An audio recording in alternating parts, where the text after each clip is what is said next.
Due to some violent content, parental discretion is advised. Streebo magic, he serves a ring of Saturn and lots of shooting stars. And even though the ship is inside the car, you if I come in alley, it's going to be with time forever. Take a telescope, just find you with hero eye in the sky. Streebo rubber, Streebo rubber, Streebo rubber.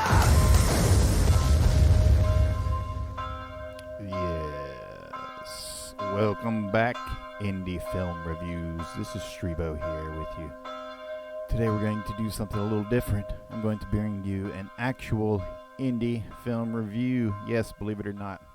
I'm going to give you a review for an independent film, an independent horror film, actually. Due to some violent content, parental discretion is advised. Too many things running all at once to keep this little show going, but that's what we do. Yeah, see, the name of the channel is Indie Film Reviews because I make indie films and I review stuff, so I review whatever I like, whenever I like. I've got a long history of doing reviews for independent films, whether it be on Mutantville.com over at MVP Mutant Radio, so I will review independent films. But don't send them to me if they suck, because if they suck, I'm going to get mad and I'm going to tear it apart. And in the end, you're not going to like that review, and nobody is going to be happy. Plus, I don't get paid for any of this, so I'm not in any hurry to get bombarded by a bunch of horrible movies. But the good ones I really enjoy seeing, and I got the chance to go out to the Charlotte Film Festival this weekend and check out something really, really cool on the big screen. And I'm talking about Bliss, directed by Jeff Begos. Take a look. Now, I'm not going to play the audio to this because the channel will get hit with some kind of music claim strike from somebody. But IMDb tells us that Bliss is about a brilliant painter facing the worst creative block of her life. She turns to anything she can to complete her masterpiece, spiraling.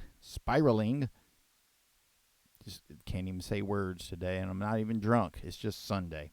Spiraling into a hallucinatory hellscape of drugs, sex, and murder in the sleazy underbelly of Los Angeles. That's right. Now, the film actually just hit video on demand this weekend, but the stalwart programmer over at the Charlotte Film Society and the Charlotte Film Festival said, you know what, people have to see this film on the big screen. And I completely, totally agree. It's the best insane indie horror film that I've seen on the big screen since Mandy or Beyond the Black Rainbow. It's one you have to get in there with it and experience it. One small disclaimer from the human trigger warning, which is me. If you're one of those guys that watches an artsy-fartsy film and you come out the other side and you just go, what was that all about? You're probably not going to dig this film. I'm not going to be one of those pretentious Fs that says this film isn't for you. Because if you don't understand it, it's probably for you more than anybody else.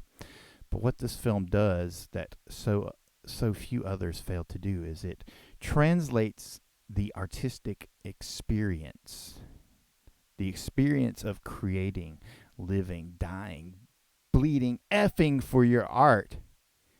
It translates it into a cinematic experience, and it throws it up there on the screen, much like the painting that we see created throughout the runtime of the film.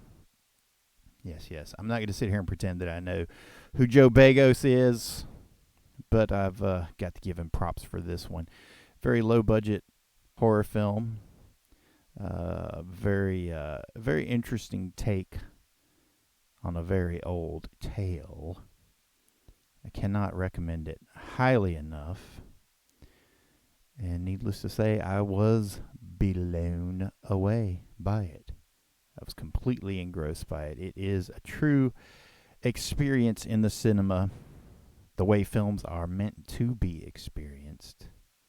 where you're in there with it. Especially with the sound. The sound design was great. The colors are immersive and hypnotic at times. Now, this trailer actually mentions Gaspar Noé, who I am not a fan of at all, because his films will have a tendency to make you, nauseous as you're watching them. And I did not get nauseous while watching Bliss. Thank goodness. There is a lot of kinetic, frenetic movement of the camera at times, but at other times it's also dreamlike and hypnotic, and there is a lot of color therapy and theory at play throughout. The performances are excellent throughout the film. The lead, Desi's played by Dora Madison. You may know her from other stuff she starred in, you may not. And she's supported by an array of other actors. There's a special appearance put in by the one and only George Wendt of Cheers fame, because you always have to have that one star that pops up in a film, right? But anyway, definitely check out Bliss. On the bigger the screen, the better. You'll dig it. On the Streebo Rama Screamo Meteor, I'll give it 7 out of 10 screams. 7 out of 10 screams. I dug it. You'll dig it. Check it out. Maybe on video on demand it won't have quite the same punch, and especially if you just watch it on your palm-sized phone. Don't do that. You owe it to yourself to see this on a bigger screen with the biggest sound system that you can afford, or that you can, weasel your way into watching it upon.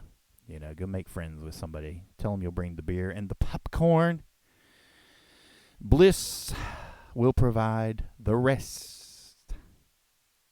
Thanks for listening. This is Streebo. That was an indie film review. Give this video a like.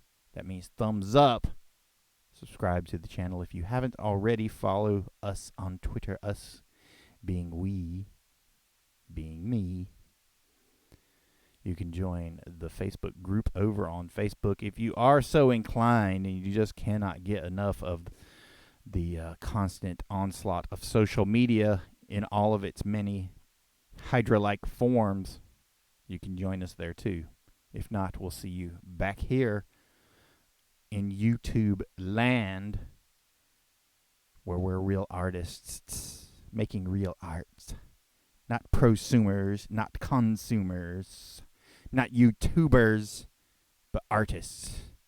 We live it, we breathe it, we bleed it. You better believe it. This is Streebo. We'll see you next time, if we're still alive.